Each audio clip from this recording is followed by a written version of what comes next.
Welcome viewers. Today we have chapter on plant nutrition. So after air and water, nutrition is the important part for plant growth and development.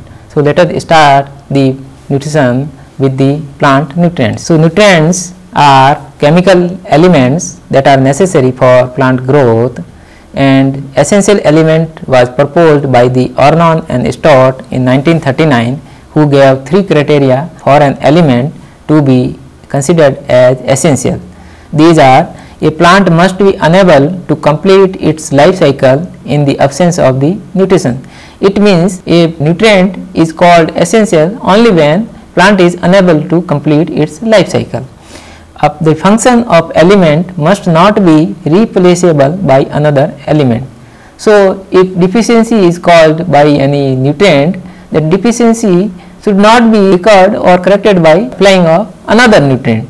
So if it is not replaceable, then only it is called the essential nutrient. The third one is the element must be directly involved in the plant metabolism. So there must be a specific function of plant nutrient in the plant metabolism. According to these criteria, total 17 nutrients have been considered as essential plant nutrients. But this criteria seems to have exception, like according to criteria number 2, functions of an essential nutrient cannot be replaceable, but some essential nutrients can be replaced.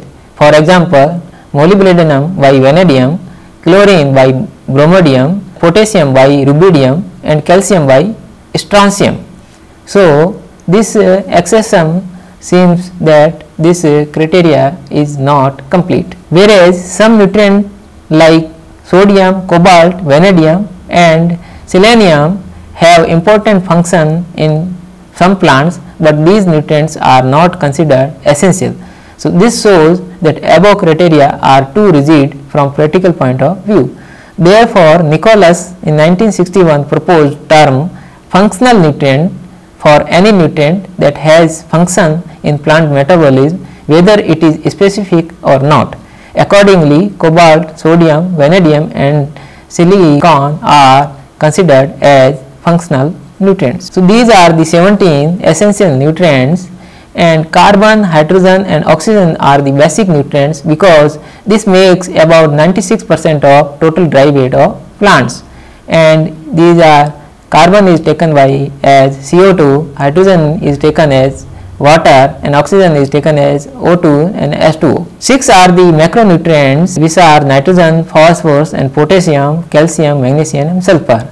Out of 6 macronutrients, 3 are primary nutrients: nitrogen, phosphorus and potassium. These are primary nutrients because they are required in large quantity. Calcium, magnesium and sulfur, they are secondary nutrient because their importance is secondary, and they are mainly available through the application of these primary nutrients. Micronutrients are nutrients which are required in very small quantity, and these are iron, manganese, zinc, copper, boron, molybdenum, chlorine and nickel. Nickel is the last and latest known essential nutrients. It is given essential by the Brown et al. In 1987. So the plant nutrition, the process of absorption, translocation and assimilation of nutrient by the plant is known as plant nutrition. So absorption is nothing but intake of something, and it is mainly by the 2 processes, active and passive. When concentration is low in the soil and plant need to extract nutrient by expending energy, it is called active absorption. And when there is a much concentration of nutrient is there and it is mainly absorbed by the transpiration stream, it is called passive absorption, where no use of energy is there. Translocation is movement of nutrient from one place to another place, and the nutrients are absorbed by root hair and enter the cortex region. From there they enter the xylem vessels, and from there they enter the leaves, and in the leaves they make the food, and the reduced compound enter the phloem vessels and translocated to growing points like young leaves, roots, fruits, etc. Assimilation is the metabolic transformation of inorganic plant nutrients into the organic plant constituents in the plant system.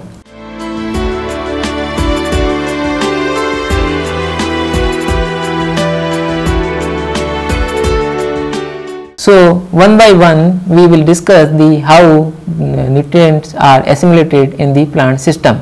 So, assimilation of nitrogen, it is mainly absorbed as the nitrate and ammonium ion, and it is assimilated in the three processes. One process is nitrate to nitrite, and this process is under the enzyme called nitrate reductase, and the reducing power in this reaction is supplied by the nicotinamide adenine dinucleotide NADS, and the deficiency of molybdenum blocks this assimilation, because the molybdenum is the part of this enzyme, and if deficiency of molybdenum is there, this enzyme will not work, it will not activated. So, nitrate to nitrite assimilation will be blocked.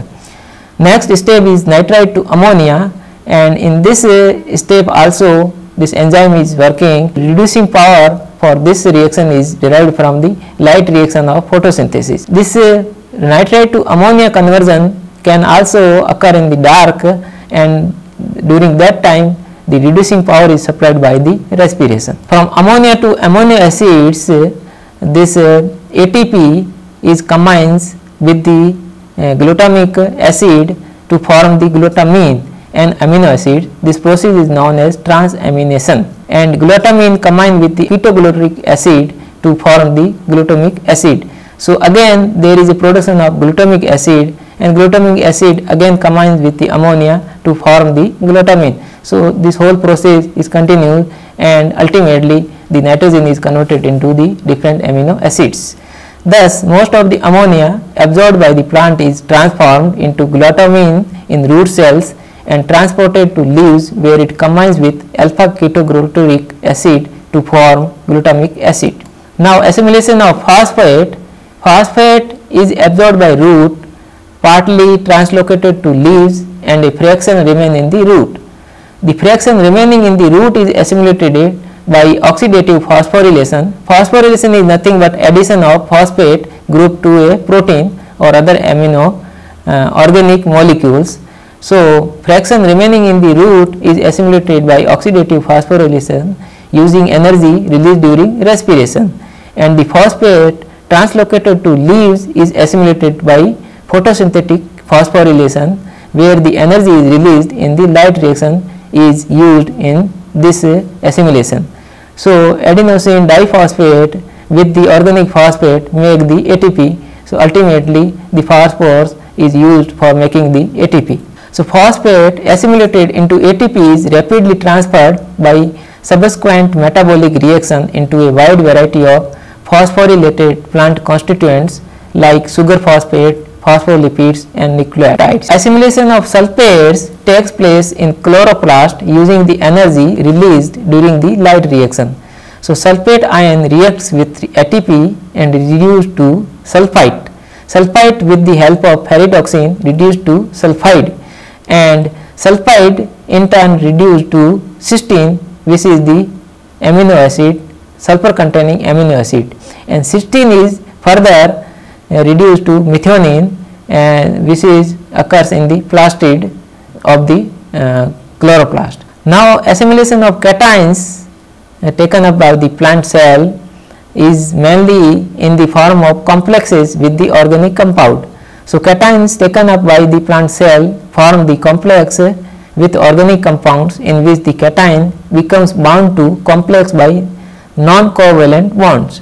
Non-covalent bonds are bonds which does not share the paired electron, means they are not sharing the paired electron, they are in nature of not like the covalent bonds. So, micronutrient cations such as potassium, magnesium, calcium, as well as micronutrient cations such as copper, iron, manganese, cobalt, zinc are assimilated in this manner. The non-covalent bonds formed between cations and carbon compounds are two types: coordination bond and electrostatic bonds. Coordination bond typically form between polyvalent cations and carbon molecules.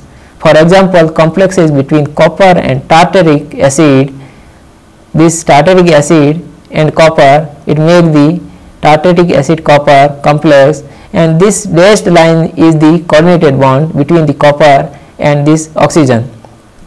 Another example, chlorophyll A, in which magnesium and nitrogen, they are making the coordination bond, and this dashed line between magnesium and nitrogen indicate the coordination bond between the magnesium and nitrogen. The nutrition that are assimilated as coordination bond include copper, zinc, iron and magnesium. Calcium can also form coordination complex with the polygalacturonic acid of cell walls. Another is electrostatic bond formed because of the attraction of a positively charged cation for a negatively charged group, such as carboxylate on a carbon compound. Unlike the situation in coordination bond, the cation in the electrostatic bond retain its positive charge. We have seen that in coordination bonds, the cations does not retain their positive charge, but in electrostatic bond they retain their positive charge. Monovalent cations such as potassium can form electrostatic bonds with the carboxyl group for many organic acids. For example, malic acid, here we can see that this potassium made the complex, and after making the complex, here charge is retained by the potassium. So, in electrostatic bonds, charge are retained by the cations. Divalent cations such as calcium form electrostatic bond with pectates and the carboxyl group of polygalactoric acid. In general, cations such as magnesium and calcium are assimilated by the formation of both coordination complex and electrostatic bonds with amino acids, phospholipids and other negative charged molecules.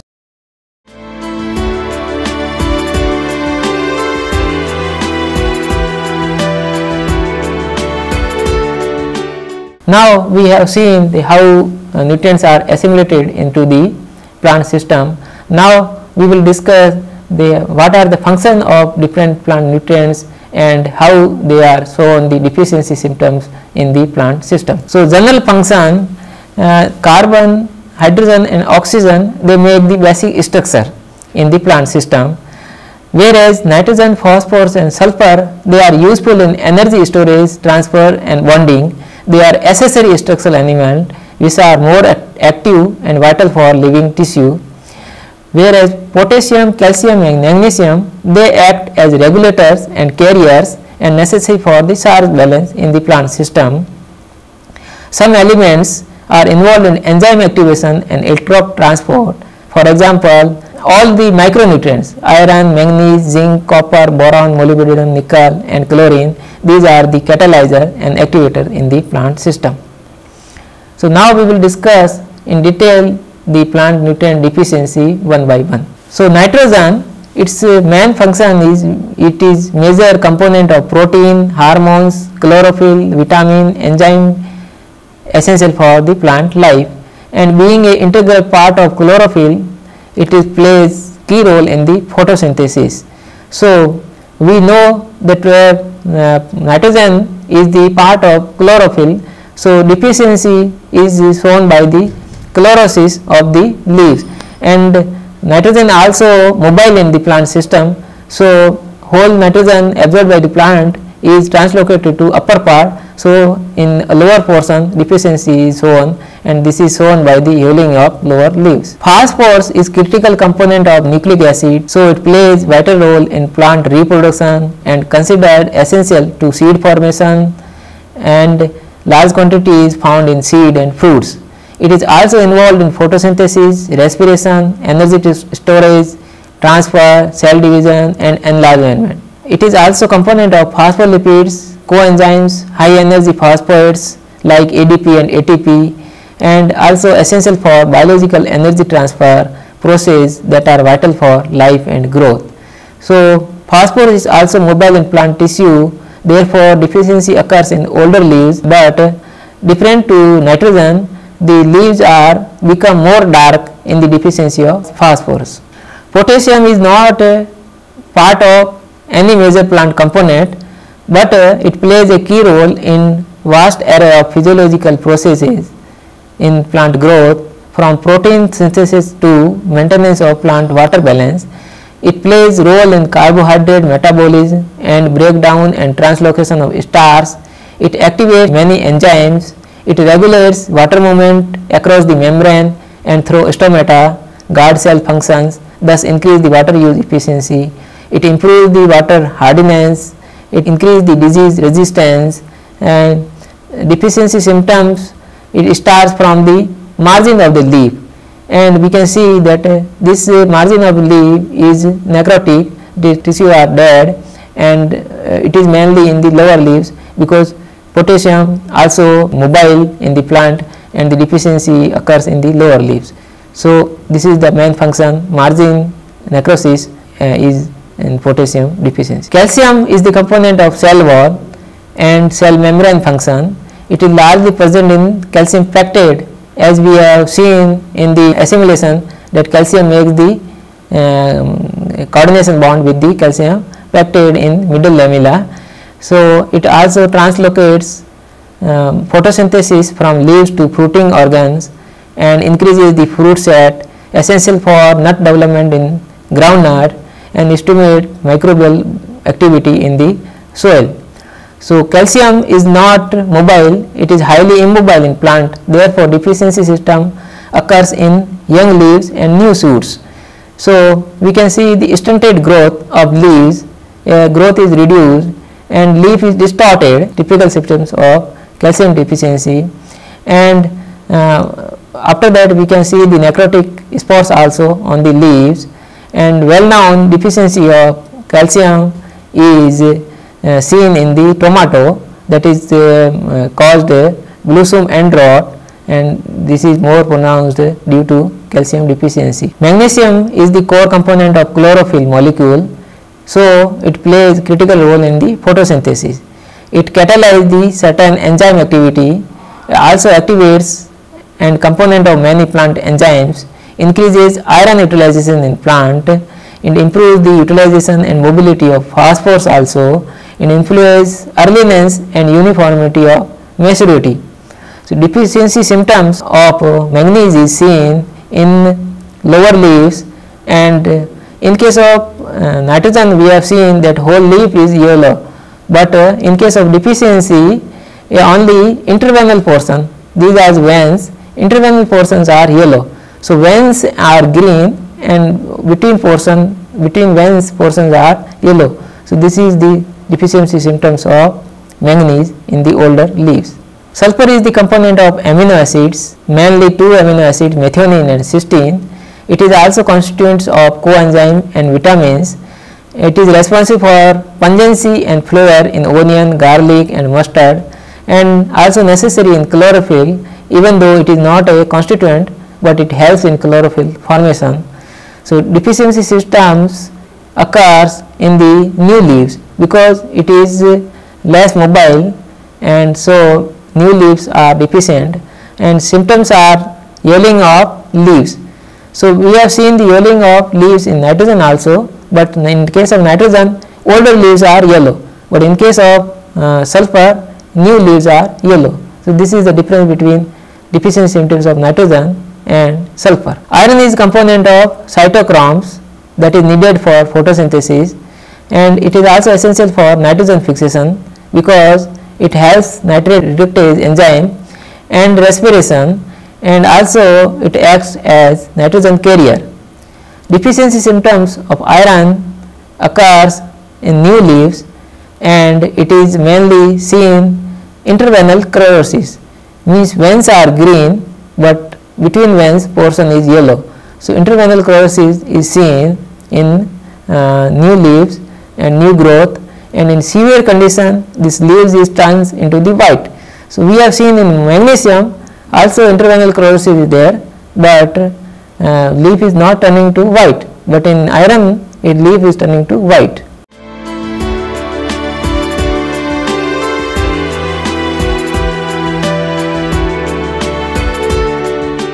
Manganese is required for chlorophyll synthesis and oxygen evolution during photosynthesis.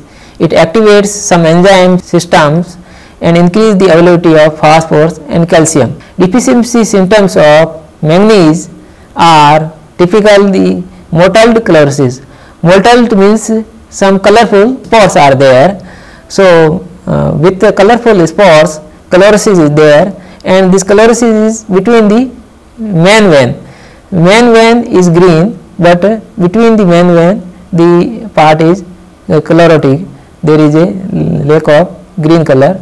So, it is similar to iron chlorosis, but in iron case that leaf is turned to white, but in manganese it is not so. Zinc is also involved in protein synthesis and IAA synthesis in the plant system. It also helps in the plant enzyme system. Typical deficiency symptoms of zinc are occurring both on old and new leaves, and leaf become narrow and small and grows suppressed due to plant interload length is reduced. So, whole growth of plant is reduced, and due to reduced growth looks like bushy. It is called rosetting. So, rosetting symptoms is caused due to zinc deficiency, and its deficiency is more pronounced in rice, where disease is called the khera. So, in rice due to zinc deficiency we can see here the yellow and bronzing color of leaf due to deficiency of zinc. Copper is also component of several enzymes including chlorophyll synthesis and carbohydrate metabolism. The deficiency symptoms found on the new leaves, and leaf becomes yellowish and tending towards whiteness, and due to severe deficiency the leaves loses turbidity. It is not able to maintain its erectness, and so it start to wilt. So, under the severe condition whole plant is wilted and turbidity is reduced. Molybdenum, as we have discussed that in nitrogen assimilation it is the part of nitrate reductase activity, and it is also part of vitamin synthesis, and root noduling bacteria also require molybdenum. Therefore, it is helps in formation of legume nodule in the legume plants. So, for the nitrogen fixation, and also it is needed for converting inorganic phosphates into the organic form in the plant system. Typical symptoms of molybdenum are irregular shape of spots on the leaf between the vein. These are irregular spots found on the leaf between the vein, and if we turn this leaf the back side, some resinous gum is there. If we turn back the rear side, this resinous gum is there due to deficiency of this molybdenum. And in cauliflower we see that a whole flower portion is become like whip. So, it becomes a whiptail disease, well known disease in the cauliflower due to deficiency of molybdenum. Boron is also involved in the carbohydrate metabolism, and it is essential for flowering, pollen germination and nitrogen metabolism. It is also necessary for the sugar translocation in the plant system. And boron is immobile like calcium. Boron is also immobile in plant, therefore its deficiency is occurring in the new growth and the tip of the leaves and buds. So, due to deficiency tip becomes like whip like structure and brownish. So, tip portion or new growth becomes the deformed, and since it is part of pollen germination, so fruit set also depressed, and in the cauliflower browning disease is caused, in citrus hard fruit is caused, and in tobacco top sickness is caused due to boron deficiency. Chlorine is required for the photosynthesis, and mainly during the Hill reaction, if chlorine is given, the Hill reaction is better in the photosynthesis, and also interfere with the P uptake. Chlorophyll given, the P uptake is better. And deficiency symptoms occur due to chlorosis, lack of green color, and wilting of the young leaves, and also interveinal area become depressed in the deficiency of chlorine, although deficiency symptoms are not so pronounced in the plant system. and latest known nutrient, that is nickel, its main function is known that it stimulates the component of urease. So, urease is required for the nitrogen metabolism and nickel is the part of urease enzyme. So, if nickel is not there, nitrogen metabolism will not take place. So, its main function in metabolism. It also stimulates germination and growth of plants, and the typical deficiency symptoms of nickel is seen by the tip burning. The tip necrosis is there, and this portion tissue are there in the deficiency of nickel. So, now we have discussed the different deficiency symptoms of nutrient. Now, if we go to field and then how we can identify different deficiency system. So, just a chart we can take the help of the chart. So, nitrogen, phosphorus, potassium, magnesium and molybdenum, these deficiency symptoms are occurring mainly on the old leaf, and sulfur, iron, manganese and copper, these are deficient on new leaves, and zinc is deficient both on old and new leaves, and calcium, boron and nickel, these are deficient on the terminal buds. So, now among the NPK, Mg and Mo, if we see the tissue, if they are dead, then deficiency symptoms of potassium and molybdenum is there. If they are not dead, then nitrogen, phosphorus and magnesium deficiency is there. Among the nitrogen, phosphorus and magnesium, if we see that leaf is complete leaf is yellowing, then it is due to nitrogen. If the color of leaf is dark green, then it is due to phosphorus deficiency. And if vein is green and interveinal portion is chlorotic, then it is due to magnesium deficiency.